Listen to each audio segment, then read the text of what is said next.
आज हम second chapter में पढ़ रहे हैं इकोनॉमिक सर्वे जो हम पढ़ रहे हैं सेकंड चैप्टर, उसमें हम कृषि और संबद्ध क्षेत्र से रिलेटेड यहाँ पे पढ़ने वाले हैं। तो ये मैंने पहले बता दिया है कि कृषि और संबद्ध क्षेत्र की जो गतिविधियाँ हैं वहाँ पर फसल, पशुपालन, वानिकी और मत्स्य यहाँ पर शामिल होते हैं। फसल, पशुपालन, वानिकी और मत्स्य। कुछ यहाँ पर हम डिस्कस करते हैं कि कृषि और जो संबद्ध क्षेत्र का जो GSVA है 3,81,000 करोड़ के आसपास है। थोड़ा सा यहीं डायरेक्ट बात कर लेते हैं। 3,81,000 करोड़ प्रचलित मूल्यों पर राजस्थान का GSVA है। इसकी जो ग्रोथ रेट है कृषि और संबद्ध क्षेत्रों की 9.64% है। और स्थिर मूल्यों पर बात करें तो 2,04,000, 3,81,000 करोड़ और एक है 2,04,000 करोड़ के आसपास। और इसकी जो ग्रोथ रेट निकल के आ रही है 2.13% निकल के आ रही है, 2.13%। और प्रचलित मूल्यों पर है 9.64%।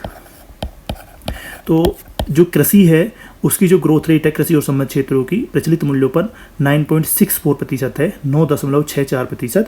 और स्थिर मूल्यों पर है 2.13%।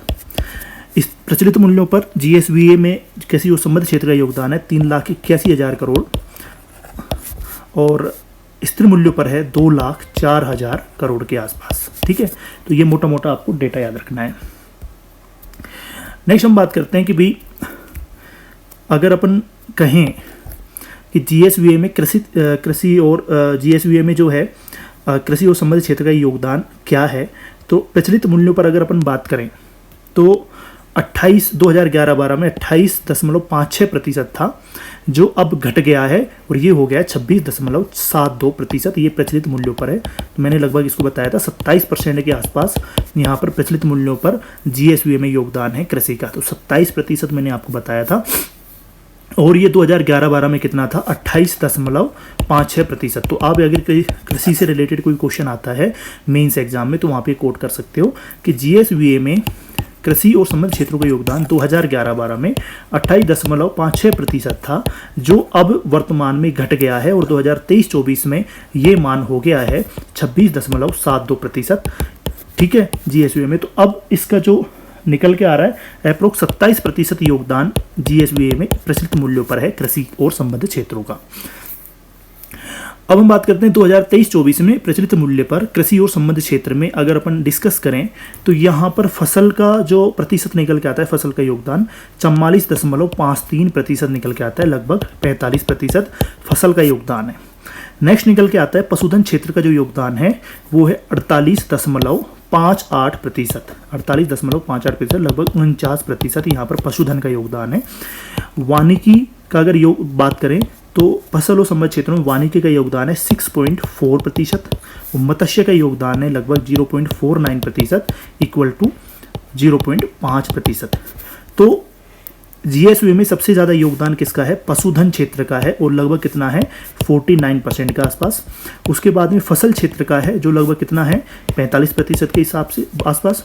फिर वानिकी का योगदान है जो है लगभग 6.4%। उसके बाद में मत्स्य का योगदान है जो है लगभग 0.5%। तो 49, 45, 6.4% और 0.5% के आसपास। तो ये सेम इसमें यही दिया हुआ है। 3,82,000 करोड़ में अगर डिवाइड करेंगे तो ये सारा क्वेश्चन निकल के आ रहा है। फर्स्ट नंबर पर यहाँ पर पशुधन है जो क्वेश्चन पूछा गया है। नेक्स्ट हम बात करते हैं वर्ष 2022-23 की तुलना में 2023-24 में 2022-23 मतलब गत वर्ष की तुलना में अब फसल और संबद्ध क्षेत्रों में लगभग कितने प्रतिशत वृद्धि हुई है, 2.13%, 13% के आसपास यहाँ पर कृषि और संबद्ध क्षेत्रों की वृद्धि यहाँ पर हुई है। मतलब अगर कंबाइंड पूरी बात की जाए तो मैंने आपको बताया था कि स्थिर मूल्यों पर 2.13% है और प्रचलित मूल्यों पर है 9.64%। गत वर्ष की तुलना में यहाँ पर वृद्धि हुई है। अब अगर अपन अलग अलग चीज़ों की बात करें, फसल की बात करें, पशुधन की बात करें, वानिकी और मत्स्य की बात करें, तो फसल में देखो, फसल में यहाँ पर कमी आई है 1.61% यहाँ पर कमी आई है। ठीक है, विकास के संदर्भ में तो फसल में कमी आ रही है। तो आपको एक पूछा जा सकता है ऋणात्मक कमी या फिर कमी किस में आई है, तो फसल क्षेत्र में आई है।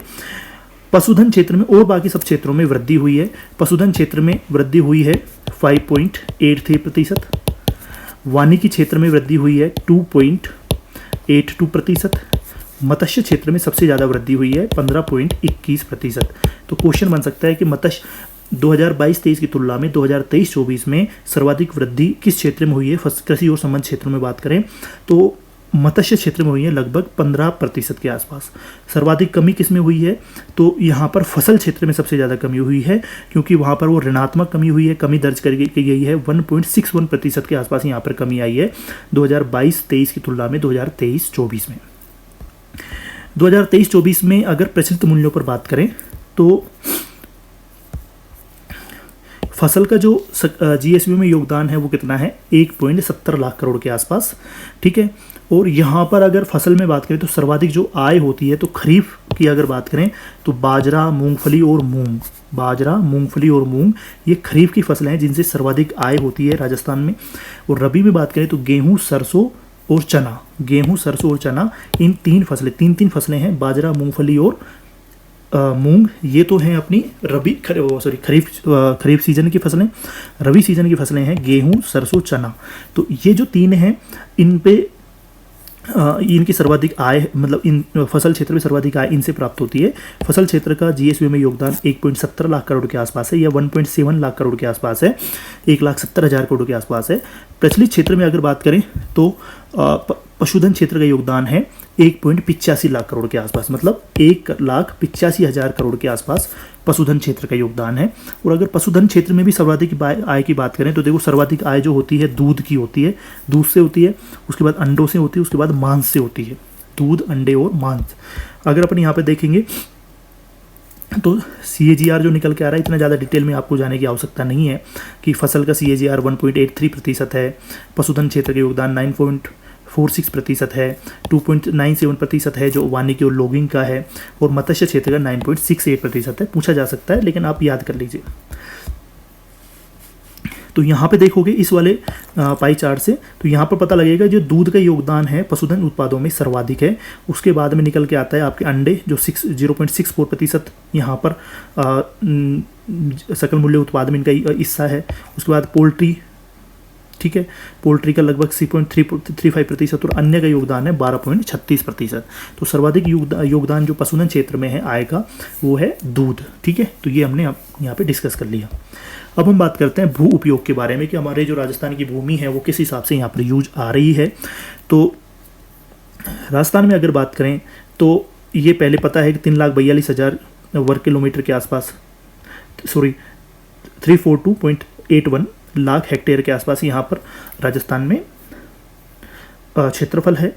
अब इसमें अगर बात करें तो देखा जाए तो अगर मैं थोड़ा सा रैंडमली डेटा दिया हुआ है, अगर मैं इसके हिसाब से बात करूं तो देखो सर्वाधिक जो शुद्ध बोया गया क्षेत्रफल है लगभग 54% के आसपास है, 53.74%। तो शुद्ध बोया गया क्षेत्रफल जो है राजस्थान में वो 54% के आसपास है, मतलब 54% पे शुद्ध खेती यहाँ पर बोया जा रहा है। उस जगह को 54% ऐसी जगह है। उसके बाद में जगह निकल के आती है यहाँ पर बंजर भूमि। तो देखो बंजर भूमि है लगभग यहाँ पर कितनी निकल के आ रही है 10.39%। तो लगभग 10% के आसपास यहाँ पर बंजर भूमि है राजस्थान में। उसके बाद में वानिकी के अंतर्गत कितना क्षेत्रफल आ रहा है तो 8% जो भूमि है वो वानिकी के अंतर्गत है, ठीक है। उसके बाद में ऊसर या कृषि अयोग्य भूमि, ऐसी भूमि भी है जो बंजर तो नहीं है लेकिन ऊसर है जहाँ पर कुछ पैदा नहीं हो सकता, कृषि अयोग्य भूमि है, तो वो लगभग कितनी है 8% है। तो ऊसर और कृषि अयोग्य भूमि यहाँ पर निकल के आ रही है 7% के आसपास, 6.89%, तो लगभग 7% के आसपास यहाँ पर ऊसर कृषि अयोग्य भूमि है। उसके बाद में हम 6% यहाँ पर निकल के आ रहा है लगभग कृषि के अतिरिक्त जो अन्य उपयोगी जो भूमि है वो लगभग कितनी है लगभग 6% के आसपास। तो जैसे मकान बना लिया या कोई शहरीकरण हो गया, रोड वगैरह बना दिया, तो ये कृषि के अतिरिक्त जो अन्य उपयोगी भूमि है वो लगभग कितना है 6% के आसपास है, 5.92% के आसपास।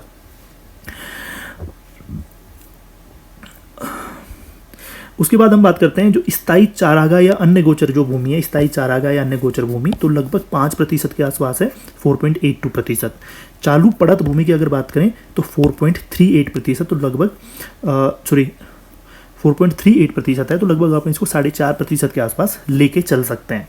तो मैं अगर इसको दोबारा समराइज करूं तो भू उपयोग की बात करें तो राजस्थान में शुद्ध बोया गया क्षेत्रफल है 54%, बंजर भूमि है लगभग 10%, वानिकी है लगभग 8%, ऊसर कृषि अयोग्य भूमि है लगभग 7%, अन्य चालू पड़त भूमि है लगभग 6%, कृषि के अतिरिक्त अन्य उपयोग जो भूमि है लगभग वो भी 6% के आसपास है, स्थायी चारागाह भूमि या अन्य गोचर भूमि है वो लगभग 5% के आसपास है, और चालू पड़त भूमि यहाँ पर सबसे कम कैटेगराइज किया हुआ है 4.5%। तो चालू पड़त भूमि 4.5% के आसपास यहाँ पर राजस्थान में है। तो बहुत इंपॉर्टेंट डेटा है, क्वेश्चन यहाँ से बन सकता है। अब हम बात करते हैं प्रचालित जोत धारक की। तो 2015-16 की यहाँ पर गणना की गई है। 2015 राज्य में जो कृषि गणना 2015-16 की गई उसका डेटा यहाँ पर लिया गया है। तो कुल प्रचालित भूमि जोतों की संख्या यहाँ पर कितनी है? 76.55 लाख, लगभग 76,55,000 के आसपास यहाँ पर कुल प्रचालित भूमि जोतों की संख्या है 76.55 लाख के आसपास। तो 76.5 लाख के आसपास यहाँ पर क्या है? प्रचालित भूमि जोतों की संख्या है। अगर अपन बात करें 2010-11 की तुलना में, तो 2010-11 में ये देखो 68.88 लाख थी, तो 68.88 लाख से ये 76.55 लाख हो गई है। तो प्रचालित भूमि जोतों की संख्या में कितनी वृद्धि हुई है? 11.14% हुई है। तो एक तरह से भूमि जोतों की संख्या का मतलब क्या हो गया? जैसे आज आपके पास में 5 बीघा ज़मीन है, उसमें यहाँ पर आपने 3 खेत हो रखे हैं, 5 बीघा के 3 खेत हैं मान लो, तो आपके 2 बेटे और हो गए, ठीक है। तो अब यहाँ पर जो 3 खेत हैं डिवाइड होकर कितने हो जाएंगे? 6 हो जाएंगे, ठीक है। आधा आधा खेत बांट लेंगे, वो अगर साझे में चल रहा है तो कोई दिक्कत नहीं है, आधा आधा बांट लेंगे। तो यहाँ पर प्रचालित भूमि जोतों की संख्या अब कितनी हो गई है? 6 हो गई है।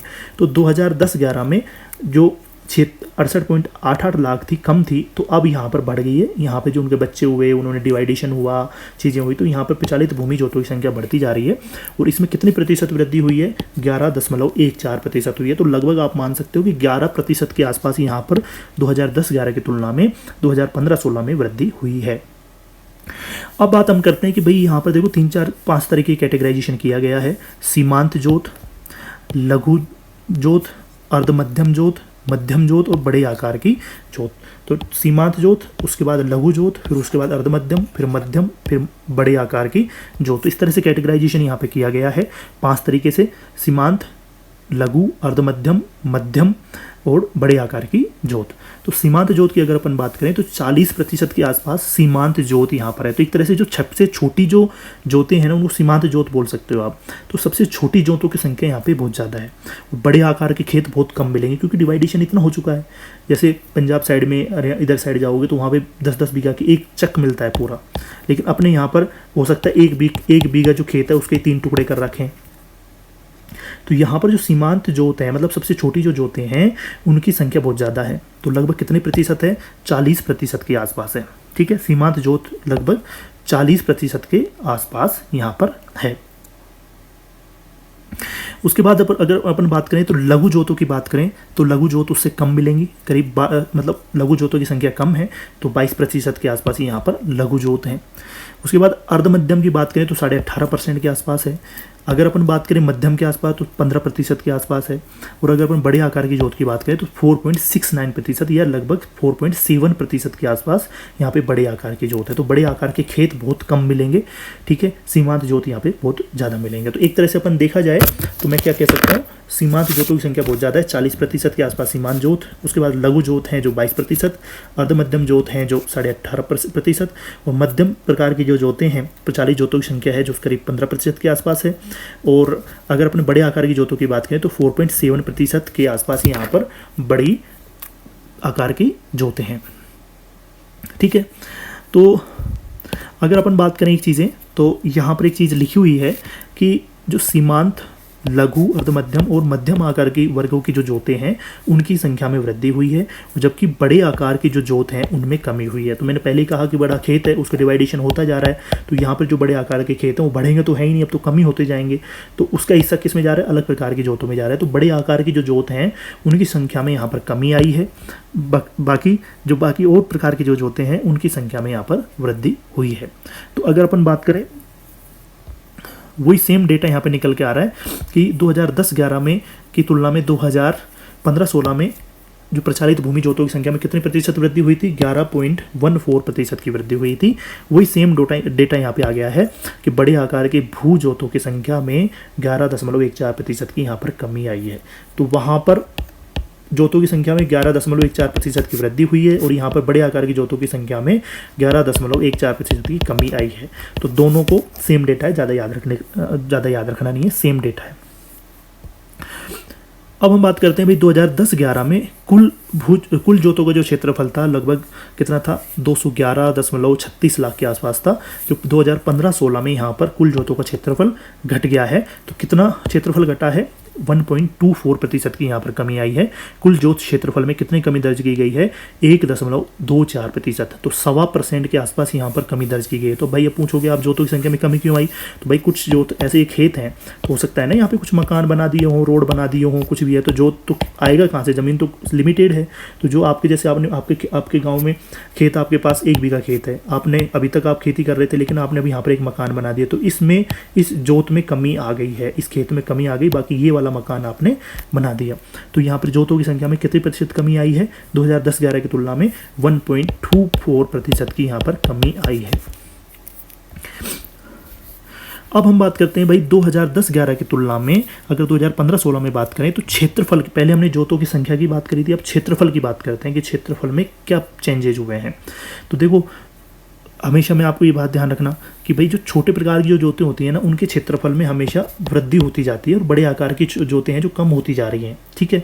तो सीमांत, लघु और अर्ध मध्यम 3 प्रकार की जो जोतें हैं उनके क्षेत्रफल में वृद्धि हुई है, जबकि बड़े आकार की और मध्यम आकार की जो जोतें हैं उनकी क्षेत्रफल में कमी हुई है। तो सीमांत जोत क्षेत्रफल जो है उसमें 20% के आसपास यहाँ पर वृद्धि हुई है। लघु प्रकार की जो जोतें हैं उसमें लगभग 10.5% के आसपास वृद्धि हुई है। और अर्ध मध्यम की बात करें तो 5.6% के आसपास यहाँ पर वृद्धि हुई है।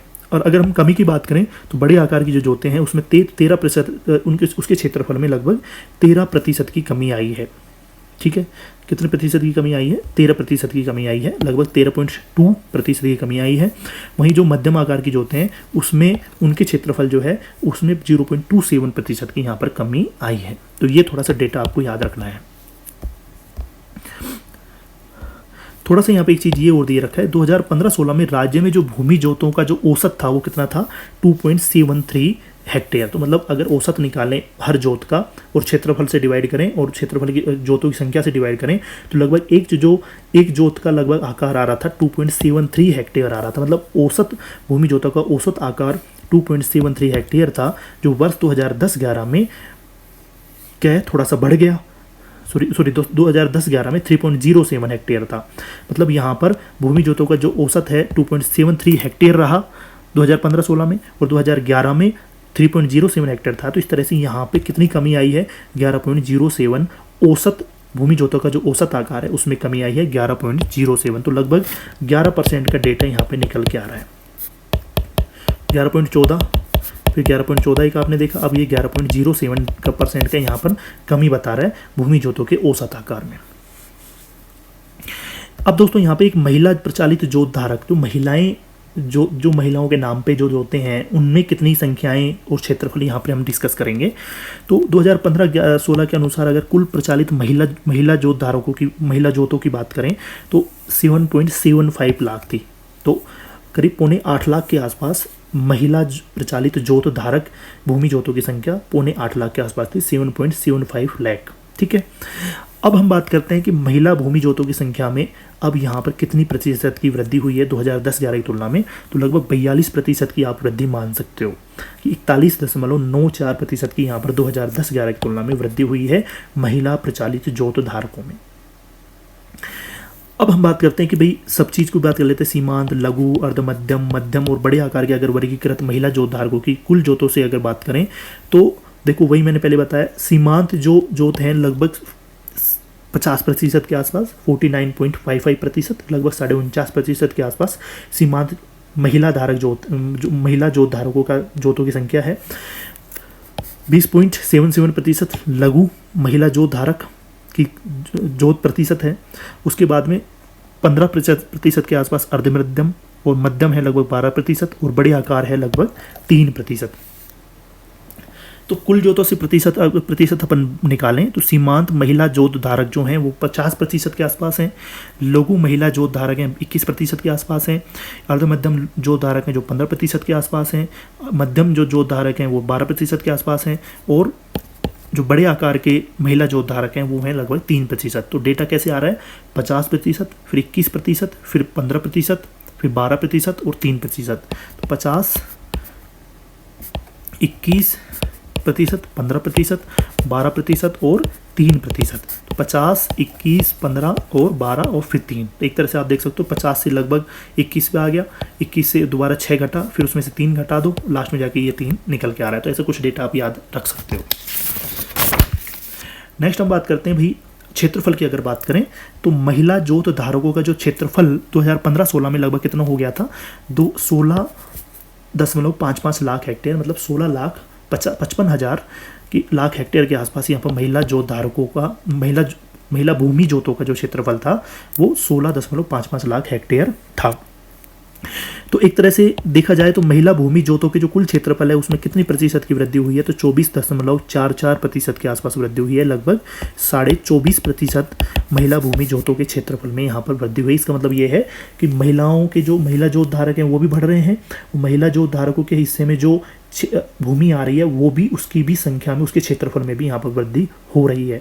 तो 2010-11 की तुलना में 2015-16 में लगभग 24.5% के आसपास महिला जोत धारक, जो महिला जोत हैं, महिला भूमि जोत हैं, उनके क्षेत्रफल में यहाँ पर वृद्धि हुई है। अगर अपन बात करें कि मानसून की अगर अपन बात करें तो ये मैंने ऑलरेडी डेटा बताई है, तो एक बता चुका हूँ। 1 जून से 30 सितंबर 2023 तक की जो समय अवधि थी वहाँ पर वास्तविक वर्षा 499.6 mm थी, 499.6 mm, लगभग 50 सेंटीमीटर के आसपास यहाँ पर वर्षा दर्ज की गई थी। और 2000 जो सामान्य वर्षा है उसकी तुलना में कितनी प्रतिशत अधिक रही है, लगभग 14.69% यहाँ पर वर्षा अधिक रही है सामान्य वर्षा की तुलना में। तो लगभग 14.5% या 15% के आसपास यहाँ पर ज़्यादा वर्षा यहाँ पर दर्ज की गई है। अब हम कृषि उत्पादन की बात करते हैं, तो कृषि उत्पादन के आसपास मैंने ये डेटा भी बता दिया कि कुल खाद्यान्न उत्पादन अपने राजस्थान में कितना हुआ है, 245 लाख मैट्रिक टन यहाँ पर खाद्यान्न उत्पादन हुआ है। ठीक है, और ये पिछले गत वर्ष की तुलना में कितना प्रतिशत कम है, तो 3.08% या लगभग 3% की यहाँ पे खाद्यान्न उत्पादन कम हुआ है पिछले वर्ष की तुलना में। डेटा मैंने ऑलरेडी बता दिया है। अब कुल खाद्यान्न उत्पादन में देखो 2-3 चीज़ें आती हैं। जैसे खाद्यान्न में दो चीज़ शामिल होती हैं। एक तो शामिल होता है कि अनाज और दलहन शामिल होता है। अगर खाद्यान्न की अगर बात कर रहा हूँ मैं तो अनाज प्लस दलहन शामिल होता है। जो दालें और अनाज हैं ये खाद्यान्न में शामिल होती हैं। और अगर अपन अनाज की बात करें तो यहाँ पर अपन 2 चीज़ों की मुख्य बात करते हैं, तो खरीफ फसल की, एक अपन बात करते हैं रबी फसल की। तो खरीफ फसल और रबी फसल की यहाँ पर अपन बात करते हैं और दलहन की बात अलग करते हैं। तो ये हो गया। इसके बाद में खाद्यान्न में तिलहन शामिल नहीं होता है, तिलहन का डेटा अलग निकाला जाता है। ठीक है, तो ये चीज़ें आपको ध्यान रखनी है। अगर मैं खाद्यान्न अनाज खरीफ अनाज की बात करूं तो वहाँ पर अनाज की बात हो रही है, और मैं खाद्यान्न की बात करूं तो खरीफ में दालें भी शामिल हो रही हैं और अनाज भी शामिल हो रहे हैं। तो दोनों चीज़ें आप यहाँ पे डिस्कस करना है। तो 2023-24 में अगर मैं बात करूँ खरीफ खाद्यान्न उत्पादन की, तो खरीफ खाद्यान्न का मतलब अनाज प्लस दालें, तो टोटल मिलाकर 89.83 लाख मैट्रिक टन यहाँ पर पैदा हुआ था। तो एक तरह से खरीफ खाद्यान्न में 18% की यहाँ पर कमी आई है 2023-24 में गत वर्ष की तुलना में। रबी खाद्यान्न की बात करें तो 8.37% की यहाँ पर वृद्धि हुई है। तो गत वर्ष की तुलना में खरीफ खाद्यान्न में 18% की कमी और रबी खाद्यान्न में 8.37% की वृद्धि यहाँ पर हुई है। रबी खाद्यान्न कितना हुआ है, 155.18 लाख मैट्रिक टन यहाँ पर हुआ है रबी खाद्यान्न। तो आप इनको लगभग दोनों को जोड़ोगे तो लगभग इन दोनों को जोड़ोगे 89.83 लाख मैट्रिक टन जो क्या है खरीफ खाद्यान्न है, प्लस रबी खाद्यान्न कितना है 155.18 लाख मैट्रिक टन। इन दोनों को जोड़ोगे तो आप कुल खाद्यान्न उत्पादन लगभग कितना आ रहा है, 245.01 लाख मैट्रिक टन यहाँ पे निकल के आ जाएगा। तो कुल खाद्यान्न उत्पादन में कमी हुई है 3.08%, खरीफ खाद्यान्न में कमी आई है 18% और रबी खाद्यान्न में यहाँ पर वृद्धि हुई है 8.37%। तो लगभग 8.4% के आसपास यहाँ पर रबी खाद्यान्न में वृद्धि हुई है। तो सबसे ज़्यादा लॉस जो हुआ है वो किसकी वजह से हुआ है? खरीफ खाद्यान्न की वजह से हुआ है। अब हम अनाज की बात करते हैं, सिर्फ दलहन छोड़ के हम अनाज की बात करते हैं। तो खरीफ अनाज की बात करें तो देखो यहाँ पर पिछले साल की तुलना में लगभग 17%, 16.882% के आसपास यहाँ पे कमी आई है खरीफ अनाज में। और अगर रबी अनाज की बात करें तो ओबियसली यहाँ पर वृद्धि आएगी, 6.17% के आसपास यहाँ पर रबी अनाज में वृद्धि हुई है। तो 18% खरीफ खाद्यान्न में कमी, रबी खाद्यान्न में वृद्धि 8.37%, खरीफ अनाज में कमी 17%, रबी अनाज में वृद्धि 6%। अब खरीफ दलहन की बात करते हैं अपन। तो खरीफ दलहन की अगर अपन बात करें तो देखो यहाँ पर ये दलहन चीज़ आ गई है। खरीफ दलहन की बात करें तो यहाँ पर खरीफ दलहन में बहुत कमी आई है, 24% के आसपास यहाँ पे कमी आई है। जबकि रबी दलहन का जो उत्पादन है उसमें वृद्धि हुई है, 22.399%, लगभग 23% के आसपास यहाँ पर रबी दलहन में वृद्धि हुई है। तो ये डेटा अगर अपन देखें तो ये यहाँ पे आपको समझ आ जाएगा कि अनाज में खरीफ और रबी दोनों को काउंट कर रहा है, दलहन में खरीफ और रबी दोनों सीजन की दलहन को शामिल कर रहा है। खाद्यान्न की अगर बात करें तो अनाज और दलहन का जो दोनों डेटा है ये दोनों ऐड होके यहाँ पर कितना आ रहा है? 245.01 लाख मैट्रिक टन। ठीक है, तो 208.61% अनाज का उत्पादन, दलहन का उत्पादन 36.40 लाख मैट्रिक टन, दोनों ऐड होकर यहाँ पे कितना आ रहा है? 245.01 लाख मैट्रिक टन। तिलहन का डेटा अलग है, तिलहन यहाँ पे हुआ है 101.24 लाख मैट्रिक टन तिलहन का उत्पादन यहाँ पर हुआ है। ठीक है, तिलहन में एक चीज़ यहाँ पे बताई गई है कि तिलहन के उत्पादन में पिछले वर्ष की तुलना में 2.1% की यहाँ पर कमी आई है तिलहन के उत्पादन में। यहाँ पर भी अगर अपन बात करें खरीफ तिलहन की और रबी तिलहन की, तो खरीफ सीजन में करीब 2.5% के आसपास वृद्धि हुई थी, जबकि रबी सीजन में लगभग 4.5% के आसपास यहाँ पर कमी देखी गई है। तो यहाँ पर उल्टा हुआ है तिलहन में टोटल 2.1% की कमी आई है गत वर्ष की तुलना में। अगर अपन खरीफ की बात करें तो लगभग 2.5%, 2.5% के आसपास यहाँ पर वृद्धि हुई है। और रबी सीजन की बात करें तो 4.5% के आसपास यहाँ पर कमी आई है। अब यहाँ पर गन्ने के उत्पादन के बारे में बात कर लेते हैं। तो गन्ने का उत्पादन जो है 4.13% के आसपास यहाँ पर गन्ने के उत्पादन में वृद्धि हुई है, जो 3.28 लाख मैट्रिक टन यहाँ पर उत्पादन हो गया है 2023-24 में। पिछले वर्ष की तुलना में 4.13% की यहाँ पर वृद्धि हुई है।